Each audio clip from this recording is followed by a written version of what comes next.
సుమన్ టీవీలో మీ business promotions కోసం ఈ కింది నెంబర్ను సంప్రదించగలరు.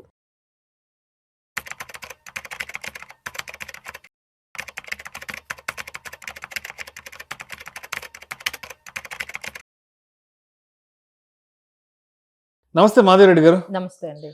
మాధవిరెడ్డి గారు, ఇప్పుడు సాధారణంగా అందరూ నిఫ్టీ ఇండెక్స్ ఫండ్స్ లో కానీ లేదంటే మనకి లార్జ్ క్యాప్ ఫండ్స్ లో ఇన్వెస్ట్ చేస్తుంటారు. సో లాస్ట్ ఒక 3-4 మంత్స్ నుంచి ఉన్న మార్కెట్ సినారియో ప్రకారం వేటి పెర్ఫార్మెన్స్ ఎలా ఉంది అసలు? సో ఎక్కువగా ఈ index funds, Nifty 50 index funds ఎందుకు ఇండెక్స్ ఫండ్స్ కి వెళ్తారు?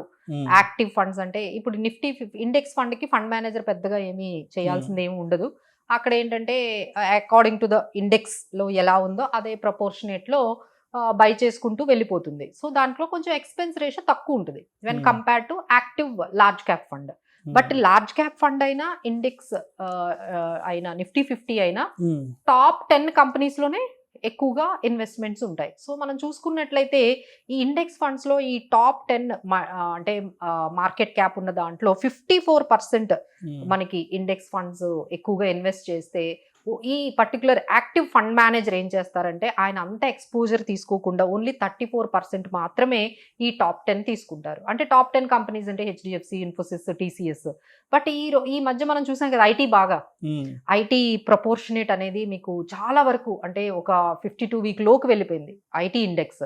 బట్ ఇండెక్స్ అనేది ఏం చేంజ్ చేయడానికి లేదు. అది ఎలా ఉంది అంటే అలా బై చేయాల్సిందే. వెయిటేజ్ అనేది మనకి ఆల్రెడీ ఫిక్స్ అయి ఉంటుంది. బ్యాంకింగ్కి వెయిటేజ్ ఎక్కువగా ఉంటుంది, అలానే ఐటీకి వెయిటేజ్ ఎక్కువగా ఉంటుంది, సో ఎఫ్ఎంసీజీకి వెయిటేజ్ ఎక్కువగా ఉంటుంది. సో ఇండెక్స్ ఫండ్ని మీరు ఏమి డిజైన్ చేయడానికి లేదు.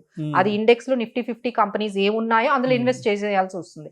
బట్ ఇక్కడ వేరే యాక్టివ్లో the fund manager can make changes. ఈ చేంజెస్ చేయడంలో ఆయన ఐటీని కంప్లీట్ గా వదిలేశారు. చాలా మంది, చాలా కంపెనీస్, చాలా ఏఎంసీస్ ఐటీని పక్కన పెట్టేసాయి. బట్ ఇక్కడ ఆప్షన్ ఉందా మీకు? ఇండెక్స్ ఫండ్ లో ఆప్షన్ లేదు. సో వేరే ఇక్కడ యాక్టివ్ ఫండ్స్ లో ఫండ్ మేనేజర్స్ కొంచెం ఈ విధంగా ఎక్స్పోజర్ అనేది towards largest highest market cap ఉన్న కంపెనీస్ కి కొంచెం తగ్గించారు. అది ఒక రీజన్. ఇంకోటి ఏంటంటే ఈ ఇండెక్స్ ఫండ్స్ లో 95% ఈ ఇండెక్స్ లో ఉన్న కంపెనీస్ లో పెట్టాలి, అంటే లార్జ్ క్యాప్ కంపెనీస్ లో పెట్టాలి. కానీ వేరాజ్ ఈ యాక్టివ్ లార్జ్ క్యాప్ ఫండ్స్ ఏవైతే మనం మాట్లాడుకుంటున్నామో దెర్ ఈజ్ నాట్ నెససరీ 100% ఇందులో పెట్టాలని లేదు. వీళ్ళు ఏం చేశారంటే 80% వరకు లార్జ్ క్యాప్ లో పెట్టి మిగతా 20-30% ఏదైతే ఉందో వాళ్ళు కొంచెం మిడ్ క్యాప్, స్మాల్ క్యాప్ లో కూడా ఎక్స్పోజర్ తీసుకున్నారు. అంటే మీకు కనిపించడానికి ఏమని కనిపిస్తుంది? లార్జ్ క్యాప్ ఫండ్ అని కనిపిస్తుంది. లార్జ్ క్యాప్ లో ఏమవుతుంది, వీళ్ళు 80% లార్జ్ క్యాప్ లో పెట్టి మిగతా అమౌంట్ ని లార్జ్ అండ్ మిడ్ క్యాప్ లో పెట్టారు, అంటే mid cap and small cap లో. సో ఇప్పుడు మార్కెట్ లో ఏం జరిగింది లాస్ట్ 6 months కానీ లేకపోతే చూసుకుంటే లార్జ్ క్యాప్స్ బాగా తగ్గిపోయాయి. మీకు mid caps, small caps large cap ని అవుట్ పెర్ఫార్మ్ చేశాయి. సో ఈ విధమైన ఈ యాక్టివ్ గా ఈ ఫండ్ మేనేజర్స్ యాక్టివ్ అంటే ప్యాసివ్ యాక్టివ్ గురించి మాట్లాడుకుంటున్నాం. సో ప్యాసివ్ అంటే అందులో చేంజ్ చేయడానికి లేదు, ఇండెక్స్ ని బై చేయాలి. యాక్టివ్ లో fund manager can make these kind of changes. So ఇలాంటి ఛాలెంజింగ్ టైంలో డెఫినెట్లీ ఇండెక్స్ ఫండ్స్ కన్నా మనకి ఈ యాక్టివ్ లార్జ్ క్యాప్ ఫండ్స్ కొంచెం అవుట్ పెర్ఫార్మ్ చేసాయని చెప్పొచ్చు. అండ్ ఇంకొకటి ఏంటంటే multi caps versus flexi caps, so which are the best? Yeah so దీంట్లో కూడా ఒక అంటే ఫస్ట్ క్లారిఫికేషన్ అంటే ఎంతమందికి ఈ రెండిటికి డిఫరెన్స్ అనేది తెలుసు అనేది మనం మాట్లాడుకుంటే, సో ఫస్ట్ మనం గమనించాల్సింది ఏంటంటే మల్టీ క్యాప్ ఫండ్ కి ఫ్లెక్సీ క్యాప్ ఫండ్ కి డిఫరెన్స్ ఏంటి? రెండు మనకి ఎట్లా కనిపిస్తున్నాయి? లార్జ్, మిడ్, స్మాల్ లో పెట్టొచ్చు, లార్జ్, మిడ్, స్మాల్ లో పెట్టొచ్చు అనేది మనకు కనిపిస్తుంది. కానీ ఫ్లెక్సీ క్యాప్ లో మనం ఏమని పెట్టాము? There is not required that fund manager can restrict to only 1 category. ఆయన ఎక్కువగా కావాలి అనుకుంటే మిడ్ లో పెట్టొచ్చు, స్మాల్ లో పెట్టొచ్చు, లార్జ్ లో తక్కువ పెట్టొచ్చు, ఎలా అయినా ఆయనకి ఇష్టం వచ్చినట్టు percentage. There is no fixed percentage. కానీ మల్టీ క్యాప్ లో ఖచ్చితంగా 25% లార్జ్ లో పెట్టాలి, 25% మిడ్ లో పెట్టాలి, 25% స్మాల్ క్యాప్ లో పెట్టాలి.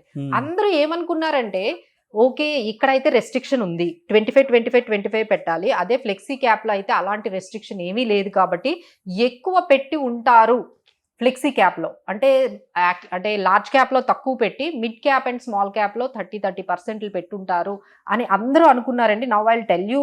సో ఇప్పుడు నేను ఒక మల్టీ క్యాప్, ఒక ఫ్లెక్సీ క్యాప్ చెప్తాను వాళ్ళు ఎలా పెట్టారు అనేది. బాగా మనకి పాపులర్ గా ఉన్నది పరాక్ ఫ్లెక్సీ క్యాప్. అందులో లార్జ్ క్యాప్ 64% పెట్టారు. అందరూ ఏమనుకున్నారు, ఫ్లెక్సీ క్యాప్ అనగానే ఎక్కువ మిడ్ ఎక్కువ స్మాల్ ఉంటుంది అనుకున్నారు, కానీ వాళ్ళు మిడ్ క్యాప్ లో పెట్టింది 2% అండ్ స్మాల్ క్యాప్ లో పెట్టింది 3%. అంటే ఎంత తక్కువ పెట్టారంటే, ఫ్లెక్సీ క్యాప్ అనగానే అందరూ అనుకునేది లార్జ్, అదే మిడ్ క్యాప్స్ స్మాల్ క్యాప్స్ ఎక్కువ పెడతారు, లార్జ్ క్యాప్ తక్కువ ఉంటుంది అనుకున్నారు. బట్ దాన్ని completely Parag Parekh flexi cap మీరు చూసుకున్నారంటే, వాళ్ళ మార్కెట్ క్యాప్ అలొకేషన్ చూసుకున్నారంటే లార్జ్ క్యాప్కి ఎక్కువగా ఉంది, మిడ్ అండ్ స్మాల్కి తక్కువగా ఉంది. వేరాజ్ మీరు మల్టీ క్యాప్లో అదేంటంటే సెబీ చెప్పింది ఇంతకన్నా తక్కువ పెట్టడానికి వీలు లేదు అని. సో అప్పుడు వాళ్ళు ఏం చేశారు, మిడ్ క్యాప్లో 30% పెట్టారు, స్మాల్ క్యాప్లో కూడా 30% పెట్టారు, లార్జ్ క్యాప్లో 40% పెట్టారు. సో దీనివల్ల ఏమైందంటే ఇప్పుడు మార్కెట్ సిచ్యువేషన్, వేరాజ్ లార్జ్ క్యాప్ని ఈ mid and small caps out perform ఎప్పుడైతే చేశాయో ఇమ్మీడియట్ గా మనకి మల్టీ క్యాప్స్ లో మంచి రిటర్న్స్ వచ్చాయి.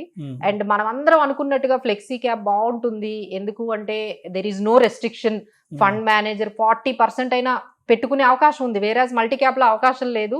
అక్కడ 25% రెస్ట్రిక్షన్ ఉంది, ఫ్లెక్సీ క్యాప్ లో అయితే రెస్ట్రిక్షన్ లేదు.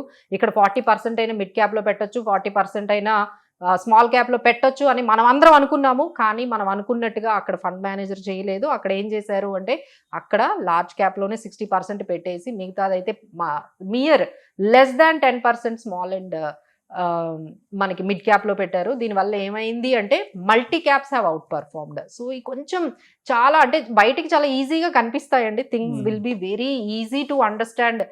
డిఫరెన్స్ ఏముందిలే, మల్టీ క్యాప్ ఏముంది, ఫ్లెక్సీ క్యాప్ ఏముంది అనుకుంటాము. బట్ ఇన్ బిట్వీన్ మనం దాని లోపలికి వెళ్ళి ఆ పర్టికులర్ ఫండ్ మనం చూసుకున్నట్లయితే ఆ డిఫరెన్సెస్, చర్నింగ్ ఎంత చేస్తున్నారు, అవన్నీ కూడా మనం పోర్ట్ఫోలియో చర్నింగ్ ఎంత పర్సంటేజ్ జరుగుతుంది, ఎక్స్పెన్సెస్ రేషియో ఎంత పెట్టుకున్నారు, ఈ లార్జ్ అండ్ మిడ్ క్యాప్స్ ఎంత ప్రపోర్షనేట్ గా చూసుకున్నారు అనేది మనం అన్ని గమనించినట్లయితే then we will understand which one will suits us better.